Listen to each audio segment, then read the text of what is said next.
ఇది మానవ చరిత్రలో అత్యంత ముఖ్యమైన రాత్రి. దేవుడు స్వయంగా భూమిపైకి వచ్చే రాత్రి. దాదాపు 2000 సంవత్సరాల క్రితం జరిగిన మొదటి క్రిస్మస్ గురించి ఆలోచించండి. ఆ క్రిస్మస్ కథ ఏమిటో మీకు తెలుసు కదా? చాలా రాత్రివేళ బెత్లెహేము అనే చిన్న గ్రామానికి కొన్ని మైళ్ళ దూరంలో పగలంతా తిరిగి అలసిపోయిన చిన్న గొర్రెల కాపరుల సమూహం చల్లని రాతి నేలపై నిద్రించే సమయం అది. ఆకాశంలో నక్షత్రాలు చాలా ప్రకాశవంతంగా మెరుస్తున్నాయి. అప్పటి వరకు వారు మనకు ప్రతి రాత్రి ఒకేలా ఉంటుందనుకునేవారు. మీ జీవితాల్లో కూడా మీరు అలాగే అనుకుంటారు కదా, ఎప్పుడూ ఒకేలా ఉంటుంది లైఫ్ అని. ఎందుకంటే అప్పటి వరకు ఇలాంటి రాత్రి ఒకటి వాళ్ళ జీవితంలో వస్తుంది అని వాళ్ళు అసలు అనుకునే అవకాశమే లేదు. కానీ దేవుని ప్రణాళికలు మనం ఊహించలేనివిగా ఉంటాయి. ఇది మానవ చరిత్రలో అత్యంత ముఖ్యమైన రాత్రి. దేవుడు స్వయంగా భూమిపైకి వచ్చే రాత్రి. ఆ అద్భుతమైన రాత్రి గురించి లోకా గ్రంథంలో మనకు కనబడుతుంది. లోకాసు వార్త 2వ అధ్యాయము 8వ వచనం నుండి. ఆ దేశములో కొందరు గొర్రెల కాపరులు పొలములో ఉండి రాత్రివేళ తమ మందను కాచుకొనుచుండగా ప్రభువు దూత వారి వద్దకు వచ్చి నిలిచెను. ప్రభువు మహిమ వారి చుట్టూ ప్రకాశించినందున వారు మిక్కిలి భయపడిరి. అయితే ఆ దూత, భయపడకుడి, ఇదిగో ప్రజలందరికీ కలగబోవు మహా సంతోషకరమైన సువర్తమానమును నేను మీకు తెలియజేయుచున్నాను. దేవుని మహిమతో ప్రకాశిస్తూ ఆ దేవదూత గొర్రెల కాపరుల దగ్గరకు వచ్చినప్పుడు వారు ఎంత భయపడి ఉంటారో మీరు ఊహించగలరా? ఒక బైబిల్ అనువాదం ఇలా చెప్తోంది, వాళ్ళు తీవ్ర భయాందోళనకు గురయ్యారని.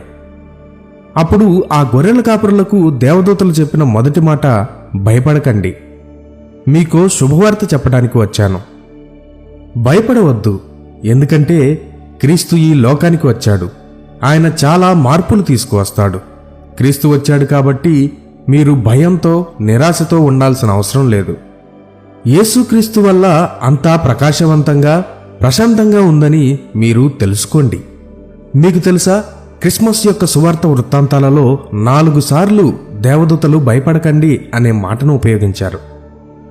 మెస్సయ్యకు ముందుగా మార్గాన్ని సిద్ధపరిచే బాప్తిసమిచ్చు యోహానుకు నీవు తండ్రివి అవుతావు అని జకరియా అనే ముసలి వ్యక్తికి దేవదూత చెప్పినప్పుడు అతను భయంతో నిండిపోయాడు.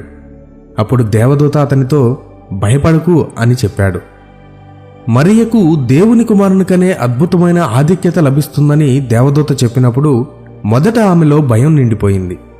కానీ దేవదూత భయపడకు మరియా అని అన్నాడు.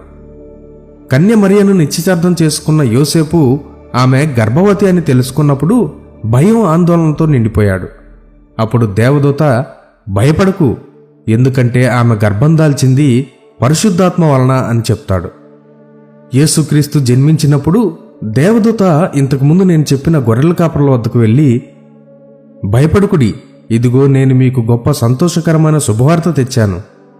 నేడు మీ కొరకు రక్షకుడైన క్రీస్తు జన్మించాడు, ఆయన మీ ప్రభువు అని చెప్తాడు. అదే విషయాన్ని ఈరోజు దేవుడు మనతో కూడా చెప్తున్నాడు.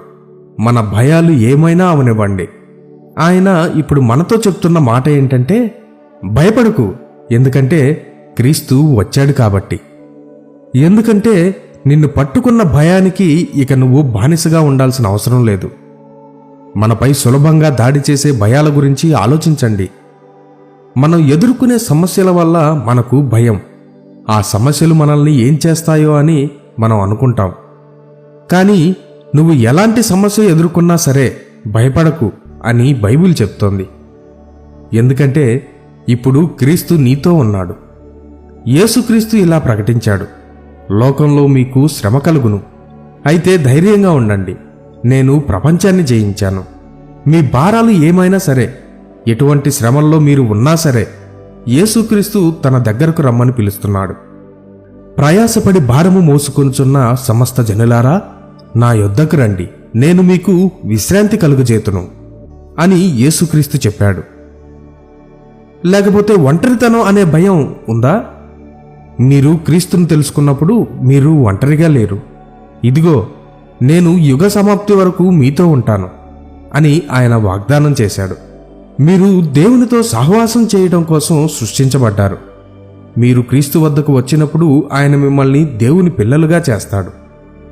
మీరు క్రీస్తుతో ప్రత్యేక సంబంధాన్ని కలిగి ఉన్నారు. ఆ సంబంధాన్ని ఏదీ తీసివేయలేదు. ఎందుకంటే క్రీస్తు తన శిలువ మరణం ద్వారా ఆ సంబంధాన్ని సాధ్యం చేశాడు. అయితే ఇంకా మరణ భయం అనేది మిగిలి ఉంది. దేవదూత వచ్చి భయపడకు అని చెప్పిన మాట బైబిల్లో మరొకసారి ఉంది. ఆ మొదటి క్రిస్మస్ ఉదయం ప్రారంభంలో యేసు సమాధి దగ్గరకు వచ్చిన స్త్రీలతో చెప్పబడింది. వాళ్ళు సమాధి ఖాళీగా ఉందని కనుగొన్నారు. అప్పుడు దూత వారితో, మత్తయి సువార్త 28వ అధ్యాయము 5వ వచనం నుండి, స్త్రీలను చూసి మీరు భయపడకుడి. సిలువ వేయబడిన యేసును మీరు వెదుకుచున్నారని నాకు తెలుసు. ఆయన ఇక్కడ లేడు. తాను చెప్పినట్టే ఆయన లేచి ఉన్నాడు అని అన్నాడు. మరణానికి సమాధానం క్రీస్తు మాత్రమే. సిలువపై తన మరణం మరియు పునరుద్ధానం ద్వారా ఆయన మరణం యొక్క ముళ్ళును తొలగించాడు. క్రీస్తు మన స్థానంలో సిలువపై చనిపోవడం ద్వారా మన పాపాలను తీసివేశాడు. ఆయనను మీ ప్రభువుగా మరియు మీ రక్షకునిగా అంగీకరించి మీ విశ్వాసాన్ని ఆయనపై ఉంచడం ద్వారా క్షమాపణలో ఉన్న ఆనందాన్ని, దేవుని సమాధానాన్ని పొందుకుంటారు. క్రిస్మస్ ప్రారంభం మాత్రమే. క్రిస్మస్ తర్వాత సిలువ ప్రయాణం ఉంది మరియు సిలువ అవతల ఖాళీ సమాధి ఉంది. మనం క్రీస్తును అర్థం చేసుకోవాలంటే, ఆయన మన జీవితంలో చేసే మార్పును అర్థం చేసుకోవాలంటే the cradle, the cross and the crown అనే ఈ 3 అనుభవాలు మనకు నేర్పుతాయి. మీరు చూడండి, యేసుక్రీస్తు మన భయాల మూలాన్ని తీసివేయడానికి వచ్చాడు. మనకుండే భయాలు నిజమైనవి. మనం కేవలం ఆనందంగా ఉంటే చాలు, ఆ భయాలు వాటికవే తొలగిపోతాయి అని ఆయన చెప్పలేదు. క్రీస్తు మనకు తెలియకపోతే మరణ భయం మనకుండటం సరైనదే. క్రీస్తు మనకు తెలియకపోతే ఒంటరితనం లేదా మనల్ని ముంచెత్తుతున్న సమస్యలకు మనం భయపడడం సరైనదే. ఆ భయాలు ఎంత వాస్తవమో క్రీస్తు ఉన్నాడు అన్నది కూడా అంతే వాస్తవం. ఆయన పాపంతో వ్యవహరించి దేవునితో మనలను సమాధానపరిచాడు అని మనం గ్రహించినప్పుడు ఇకపై మూర్ఛ వచ్చినట్లు భయపడాల్సిన అవసరం లేదు. అందుకు బదులుగా గొర్రెల కాపురులు చేసినట్టే మనం చేయాలి. క్రీస్తు వద్దకు రండి. మన పాపాలతో ఆయన వద్దకు వచ్చి ఆ పాపాలను ఆయన పాదాల వద్ద పడవేయండి. అప్పుడు దేవుని సమాధానం సమస్త విషయాలను అధిగమించగలదని మనం తెలుసుకుంటాం. యేసు వాగ్దానం చేశాడు, శాంతి మీకు అనుగ్రహించి వెళ్చున్నాను, నా శాంతినే మీకు అనుగ్రహించుచున్నాను. లోకమిచ్చినట్టుగా నేను మీకు అనుగ్రహించడం లేదు. మీ హృదయమును కలవరపడనీయకుడి, వెరవనీయకుడి. అయినా కానీ ఈ క్రిస్మస్ హడావుడి వాతావరణంలో దేవుడు మన కోసం శాంతిని విడిచి వెళ్ళాడు అనే విషయాన్ని మర్చిపోతున్నాము. ఆయన పుట్టినరోజును జరుపుకుంటున్నా కూడా తరచుగా మనం మర్చిపోతాము. ఆ మొదటి క్రిస్మస్ యొక్క ఖచ్చితమైన అర్థం స్పష్టంగా ఉంది. దేవుడు మానవ రూపంలో భూమిపైకి వచ్చాడు. ఆ దేవుని పుట్టుక క్యాలెండర్లు చినిగిపోయేంత ప్రభావం చూపింది. పాత దురభిప్రాయాలు పక్కన పెట్టబడ్డాయి. లక్షల మంది ప్రజలు కొత్త జీవితంలో నడవడం ప్రారంభించారు. భూమిపైన సమాధానం గురించి మాట్లాడడం ప్రారంభించారు. దాదాపు 2000 సంవత్సరాల క్రితం దేవదూతలు వణుకుతూ తిరుగుతున్న గొర్రెల కాపరుల దగ్గరికి వెళ్ళి, ఆ రోజు దావీదు నగరంలో యేసుక్రీస్తు ప్రభువు అనబడే రక్షకుడు జన్మించాడని అద్భుతమైన వార్తను వెల్లడించారు. మీరు చూడండి, వీరు సాధారణమైన కాపరులు కాదు. ప్రజల పాపాల కోసం దేవాలయంలో బలిపీఠంపై బలి అర్పించే గొర్రెలను వారు జాగ్రత్తగా సంరక్షించేవారు. ఆ గొర్రెల కాపరులు మత బహిష్కృతులుగా పరిగణించబడ్డారు. ఎందుకంటే వారు చేసే ఆ పని వలన యూదా రబ్బీల చట్టాన్ని పాటించడం అసాధ్యం. దేవదూతలు ఆ కాపరులు ఎన్నడూ వినని అత్యంత గొప్ప శుభవార్తను అందించడం ఎంతో మంచి విషయం. వాస్తవానికి ఆ దూతలు అక్కడున్న బలికి సిద్ధపడే గొర్రెలతో మాట్లాడి ఉంటారు. ఆ మాటలేంటంటే, ఇక మీరు చనిపోవాల్సిన పని లేదు, ఎందుకంటే లోకంలో ఉన్న పాపాన్ని తీసివేసే నిజమైన దేవుని గొర్రెపిల్ల ఈ రాత్రి పుట్టాడు. బహిష్కరించబడిన ఈ గొర్రెల కాపరులకు ఆ దూత ఎంత సుముచితమైన ప్రకటన ఇచ్చాడు. ఎందుకంటే మనుషులు ఏదేను తోట నుండి ఆత్మీయంగా బహిష్కరించబడ్డారు. యేసుక్రీస్తు మనలను మళ్ళీ ఇంటికి తీసుకువెళ్ళడానికి వచ్చాడు. సామాజిక మరియు రాజకీయ అభివృద్ధికి కొన్ని వేల మానవ పథకాలున్నాయి. వాటిలో చాలా మంచివి కూడా ఉన్నాయి. కానీ అవి చివరకు విఫలమవుతాయి. ఎందుకంటే అవి మనిషి యొక్క ప్రాథమిక వ్యాధిని నయం చేయడానికి ఉపయోగపడటం లేదు. వారు పరిస్థితులను మార్చగలరు కానీ మనిషిని మార్చలేరు. వారు పరిసరాలను మార్చగలరు కానీ మనిషి స్వభావాన్ని మార్చడానికి వారికి శక్తి లేదు. ఇటువంటి దారుణమైన దుస్థితిలో ఉన్న మానవజాతి రక్షించబడాలంటే, ప్రపంచం రూపాంతరం చెందాలంటే, మనకు శాంతి కలగాలంటే విమోచన మనిషి కాని వారి దగ్గర నుండి రావాలి. మనిషి తనకు తానుగా చేసుకోలేనిది యేసుక్రీస్తు చేశాడనే మహిమాన్వితమైన సత్యాన్ని క్రిస్మస్ బలంగా చెబుతుంది. మనిషి తనను తాను రక్షించుకోలేకపోయాడు. ఎందుకంటే మనిషి అపరాధం మరియు పాపం యొక్క శక్తి నుండి తనను తాను విడిపించుకోలేడు. మానవుడు పాపం చేసి దేవుని దృష్టికి వ్యతిరేకి అయ్యాడు. మనిషిని దేవునితో సమాధానపరిచే స్థితికి తీసుకురావటం ఏ మనిషి వల్ల కాదు. దేవుడు మాత్రమే ఆ స్థితిని తీసుకురాగలడు. అందుకే ఆయన తన కుమారుని ప్రాయశ్చిత్త త్యాగం ద్వారా అది సాధ్యం చేశాడు. అర్హుడైన క్రీస్తు జీవితం, ఆయన మరణం ద్వారా మనం పూర్తిగా ఉచితంగా క్షమించబడ్డాం. దేవునికి ఈ ప్రపంచాన్ని రక్షించడానికి ఎంత ఖర్చు అవుతుందో క్రిస్మస్ చెబుతుంది. యోహాను సువార్త 3వ అధ్యాయం 16వ వచనం. దేవుడు లోకమును ఎంతో ప్రేమించెను, కాగా ఆయన తన అద్వితీయ కుమారునిగా పుట్టిన వాని యందు విశ్వాసముంచు ప్రతివాడును నశింపక నిత్యజీవం పొందునట్లు ఆయనను అనుగ్రహించెను. క్రీస్తు ప్రపంచానికి దేవుడు ఇచ్చిన గొప్ప క్రిస్మస్ బహుమతి.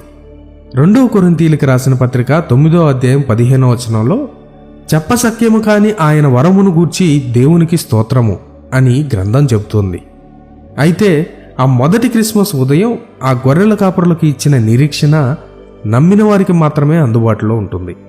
క్రీస్తు ద్వారా వచ్చే క్షమాపణ, ఆనందం, శాంతి మరియు శక్తిని తెలుసుకోవాలంటే మనిషి వ్యక్తిగతంగా విశ్వాసం ద్వారా ఆయనను స్వీకరించాలి. మన హృదయం మారాలంటే మన విశ్వాసం నిజమైనదిగా ఉండాలి. ఈ క్రిస్మస్ సమయంలో, ఈ క్షణంలో వారి సొంత హృదయంలో శాంతి కోసం కాంక్షించే వారు ఉన్నారు.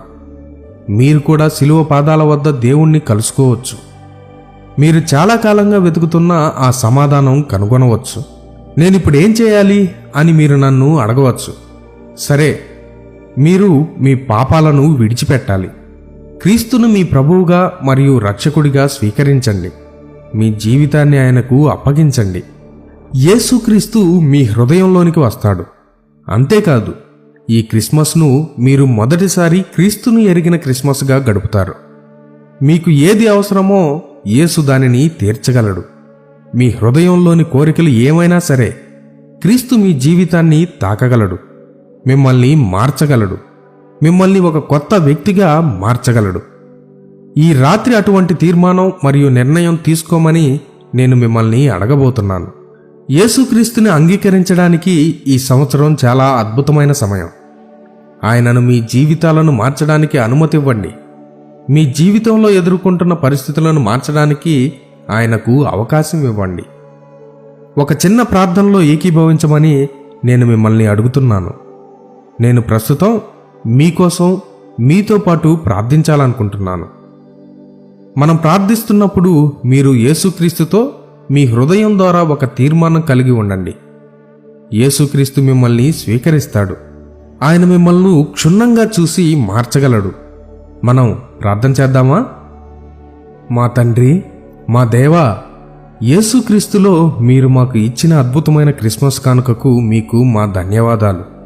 మా జీవితాలను మార్చడానికి, కష్టాల్లో ఉన్న మా హృదయాలకు శాంతిని కలిగించే శక్తిని మాకు అనుగ్రహించినందుకు మేము మీకు కృతజ్ఞతలు తెలుపుతున్నాము. ఈ వీడియో చూస్తున్న వారు ఈ చిన్న ప్రార్థనలో ఏకీభవించాలని నేను కోరుకుంటున్నాను. ఓ దేవా, నేను నీకు వ్యతిరేకంగా పాపం చేశాను. నన్ను క్షమించండి. నేను నా పాపాలను విడిచిపెట్టడానికి సిద్ధంగా ఉన్నాను. అలాగే నేను నిన్ను రక్షకునిగా స్వీకరిస్తున్నాను. నేను క్రీస్తును ప్రభువుగా అంగీకరిస్తున్నాను. ఈ క్షణం నుండి నేను క్రీస్తుని అనుసరించాలనుకుంటున్నాను. ఆమేన్.